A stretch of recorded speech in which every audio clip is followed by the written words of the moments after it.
Comment bien négocier les balles courtes? Alors ça, c'est une problématique surtout chez les joueurs d'entrée de classement.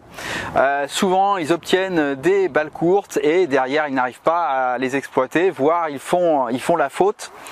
Et c'est bien dommage parce que en fait quand vous vous entraînez en fond de cours en régularité, c'est très bien, hein, ça va vous permettre de gagner des points, de faire craquer votre adversaire avant vous. Maintenant, si votre adversaire vous envoie régulièrement des balles courtes et que vous n'êtes pas capable de les exploiter correctement, c'est dommage car vous passez à côté d'une grosse faculté pour vraiment monter au classement et améliorer votre niveau de jeu. Alors je vous rassure, on va voir une méthode pour vous permettre de travailler justement votre capacité à exploiter ces balles courtes, à bien les frapper. Mais avant, je vous invite à me mettre un pouce si vous aimez mes vidéos. Si vous voulez que je continue à vous en fournir, eh bien voilà, ça m'encourage, c'est vraiment utile pour moi. Et puis si vous n'êtes pas abonné à ma chaîne, abonnez-vous, comme ça vous ne raterez pas la prochaine vidéo. Et puis enfin, si vous souhaitez gagner plus facilement vos jeux de service, gagner des points gratuits plus souvent, sans avoir à modifier votre geste, eh bien il y a mon guide service machine à télécharger. Vous trouverez le lien pour le télécharger en bas de cette vidéo.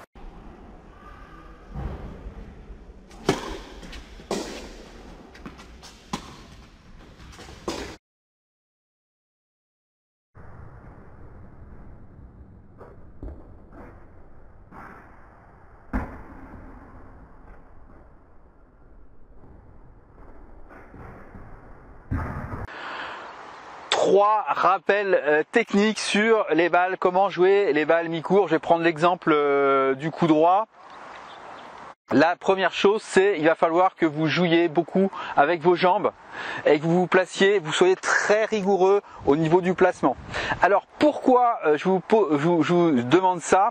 Tout simplement parce que l'erreur la plus communément observée, c'est le joueur qui va avoir une balle courte, il va dire faut que j'attaque et il va forcer avec son bras et il va manquer de rigueur au niveau du jeu de jambes, il va pas être bien placé et il va faire la faute. Beaucoup de fautes sont issues d'un manque de rigueur au niveau du jeu de jambes. Donc voilà, une balle courte, pensez, je joue avec mes jambes plus qu'avec mon bras. La deuxième recommandation, c'est toujours les jambes. Eh bien, je vais vous demander de fermer vos appuis. C'est-à-dire que l'appui idéal, ça va être l'appui en ligne. L'appui en ligne, pourquoi? Parce que c'est un appui qui permet plus de précision, qui permet un meilleur transfert du poids du corps vers l'avant, ce qui est idéal pour attaquer. Et vous n'avez pas, quand vous attaquez une balle mi-court, les mêmes problèmes de replacement à faire que quand vous êtes en fond de cours. Alors moi, je suis un mauvais exemple parce que moi je ne frappe pas mes balles mi-court en coup droit en appui en ligne. Je vais être plutôt en appui ouvert en fond de cours, et quand je vais avoir une balle mi-court, je vais être appui 3/4. Donc je vais quand même fermer mes appuis justement pour avoir plus de précision, meilleur transfert. La troisième chose que je voulais vous dire, c'est au niveau de l'accompagnement. L'accompagnement sur un coup frappé mi-court va se faire plus bas, accompagnement fin de geste, que sur une balle en fond de cours. Sur une balle en fond de cours, vous allez pouvoir faire un accompagnement bien haut pour faire une balle bien haute, pour avoir de la longueur, avec en coup droit le bras qui se termine, qui s'enroule autour de l'écou, autour du cou comme une écharpe. Ici, voilà, on termine vraiment plus bas parce que la trajectoire de la balle va être plus basse.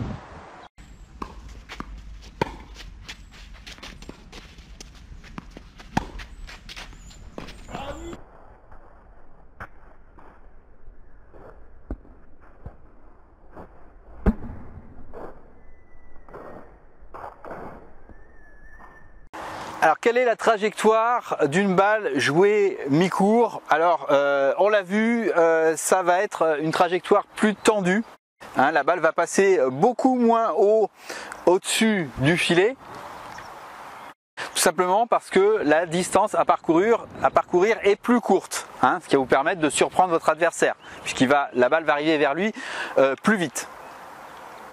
Ensuite, elle va être d'autant plus courte qu'en fond de cours, vous allez faire surtout des balles croisées et que quand vous êtes à l'intérieur du cours, vous allez faire des balles ou cours croisés ou longue ligne. De toute façon, ça va être plus court.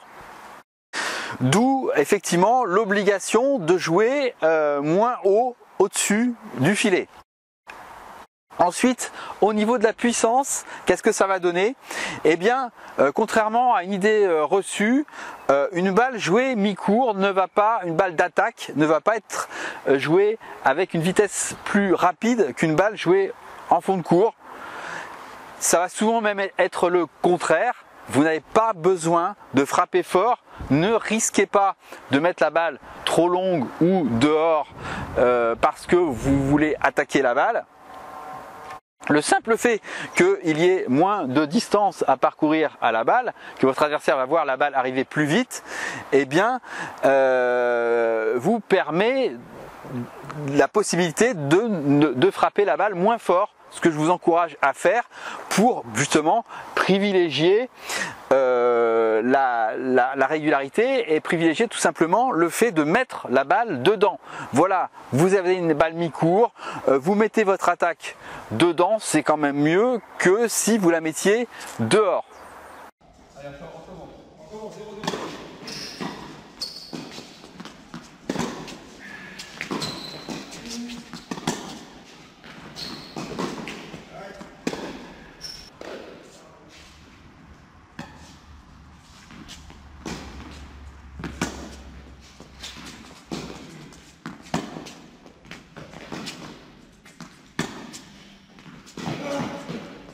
Ah oui, elle est dedans, bien joué. Vas-y.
Ah oui.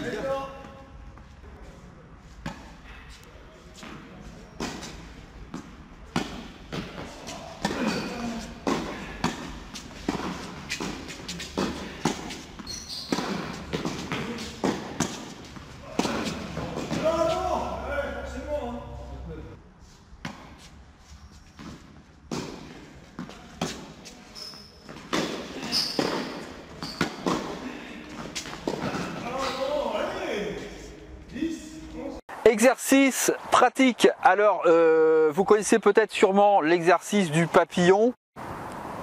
Hein, je vous en ai déjà parlé. C'est l'exercice où on est en fond de cours et où il y a un des adversaires qui va faire que des balles croisées, un des joueurs, et l'autre joueur ne va faire que des balles longue ligne strictement. Alors, dans cette configuration-là, eh bien, on s'aperçoit très vite que celui qui envoie les balles croisées va avoir un avantage, il va moins courir, il va moins avoir à sprinter. C'est un exercice qui permet de faire comprendre un petit peu l'importance de croiser et l'avantage qu'on a à croiser ses balles en fond de cours.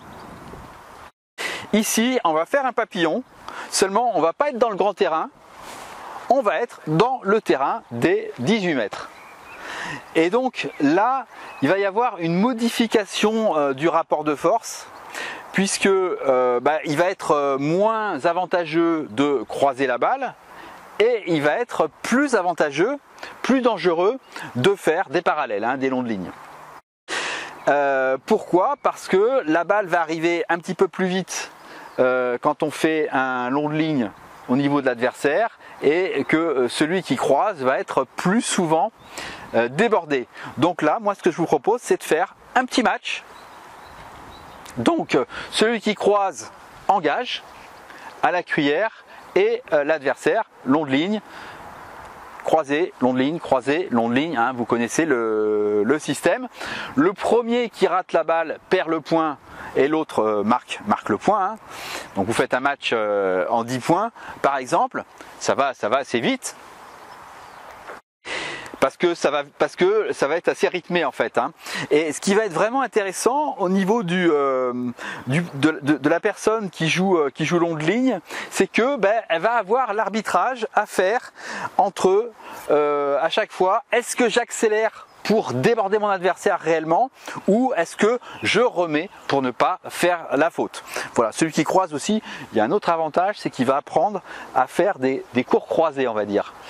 Et alors pourquoi c'est intéressant de faire ça dans les 18 mètres? Parce que on va retrouver un petit peu la distance idéale, la distance raccourcie que l'on a quand on joue une balle courte dans le grand terrain. Quand on joue une balle courte dans le grand terrain, eh bien il faut, comme je vous l'ai expliqué, eh bien ne pas envoyer la balle trop au-dessus du filet pour pouvoir la garder dans le court. Et en pratiquant cet exercice, eh bien vous allez choper un petit peu le dosage au niveau de la longueur qui vous permettra de ne pas faire de faute de longueur quand vous allez faire des accélérations long de ligne. Et en plus vous allez travailler le court croisé, vous allez pouvoir faire des accélérations court croisé. On se retrouve la semaine prochaine pour une nouvelle vidéo.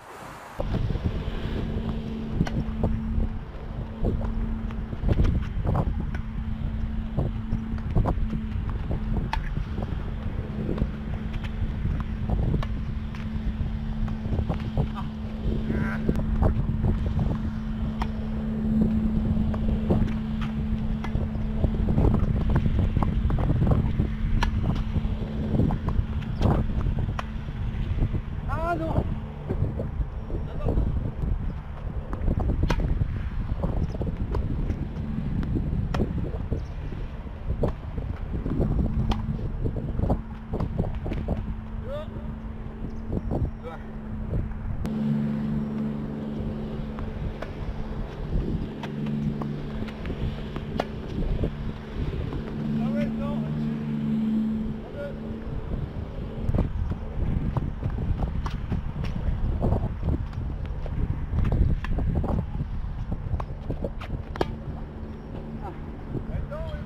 Attends.